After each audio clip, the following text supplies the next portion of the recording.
जय श्री राम दोस्तों, वॉक पे चर्चा में आप सबका स्वागत।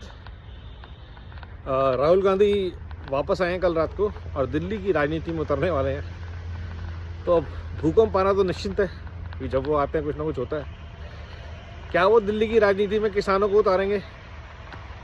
क्या केजरीवाल के खिलाफ दिल्ली और पंजाब में माहौल बनाएंगे? क्योंकि किसानों की समस्या पंजाब की है और केजरीवाल की समस्या दिल्ली की है। तो क्या जो 6 महीने पहले राहुल गांधी के साथी थे, जो उनकी सोच, उनकी इंडिया अलायंस का हिस्सा थे, जिनके साथ उनका वैचारिक संगठन था, वो 6 महीने में कैसे भ्रष्टाचार के देवता बन गए और कैसे विरोधी दल बन गए दिल्ली में, ये एक अच्छा देखने का विषय होगा। और या क्या राहुल गांधी आके अपने सारे नेताओं की जो 2-3 महीने से मेहनत कर रहे हैं दिल्ली में कांग्रेस की हवा बनाने के लिए, उसके ऊपर पानी फेर देंगे और बोलेंगे केजरीवाल हमारे दोस्त हैं, हम आम आदमी पार्टी के साथ मिलकर चुनाव लड़ेंगे, भाजपा को कराएंगे। ये एक बहुत बड़ी डेवलपमेंट होगी और पॉसिबिलिटी है। कितने परसेंट है ये नहीं कह सकते, बट पॉसिबिलिटी है कि राहुल गांधी को ऑर्डर मिले हों टूल किट कंट्रोलर से कि भैया आपको पैसे दिए हैं मोदी से लड़ने के लिए, आपस में लड़ने के लिए नहीं, तो आप दोनों जाइए, बैठिए, बात कीजिए और साथ मिलकर लड़िए। तो ये भी एक पॉसिबिलिटी बहुत बड़ी है, क्योंकि केजरीवाल ने हराया तो असल में कांग्रेस को ही था जब शीला दीक्षित को सीएम की कुर्सी से हटाया था। आज शीला दीक्षित के बेटे उस हार का बदला लेने के लिए पूरी तरह से मैदान में है, संदीप दीक्षित जी, और केजरीवाल के खिलाफ ही हैं।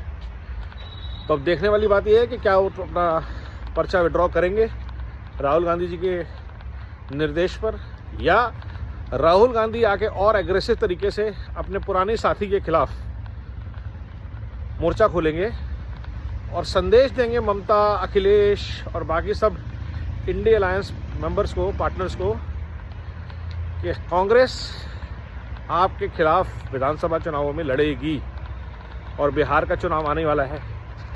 तो लालू जी के पुत्रों को भी मैसेज क्लियर हो जाएगा कि लालू पुत्र वर्सेस गांधी पुत्र में संघर्ष होना तय है।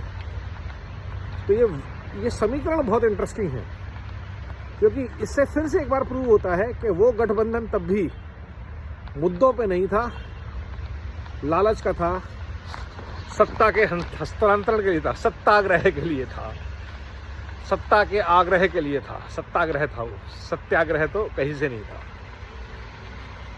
इंडिया अलायंस के सारे जो गठजोड़ के लोग हैं, उनकी राजनीति सिर्फ सत्याग्रह है। ये बार बार प्रूव होता है और इसलिए शायद कमियां रहने के बावजूद भारत की जनता भाजपा और मोदी जी को चुनती है, क्योंकि एटलीस्ट वो देश के लिए तो काम करते हैं, वो देश के लिए सोचते तो हैं।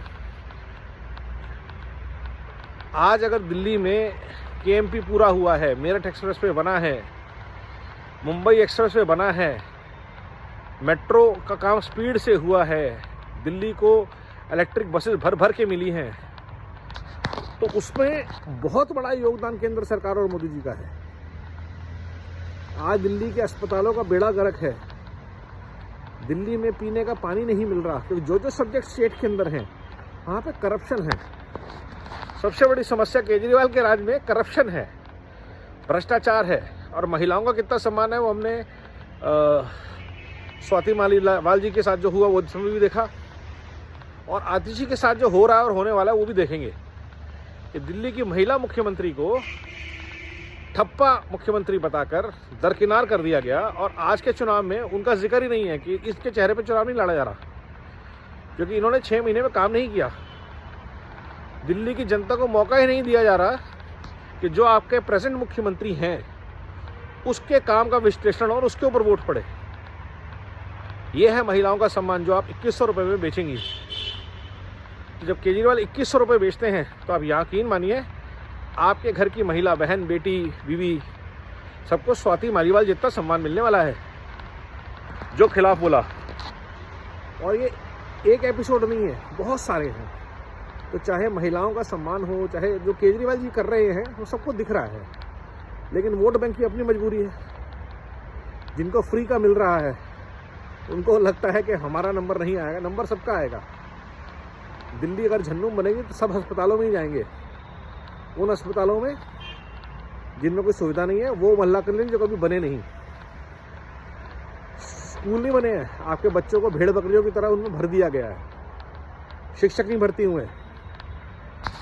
तो ये समझना पड़ेगा देश को, दिल्ली को, कि कांग्रेस और केजरीवाल एक ही सिक्के के दो पहलू हैं। और विकल्प आज की डेट में सिर्फ भाजपा है। करो संकल्प, है विकल्प सिर्फ भाजपा। ये मानना पड़ेगा, जानना पड़ेगा। और इस इंटरेस्टिंग होते हुए परिप्रेक्ष्य को देखना पड़ेगा। तो राहुल क्या करते हैं, केजरीवाल क्या करते हैं, भाजपा जो करेगी वो तो तय है ही है। नमो भारत, वंदे मातरम, जय हिंद।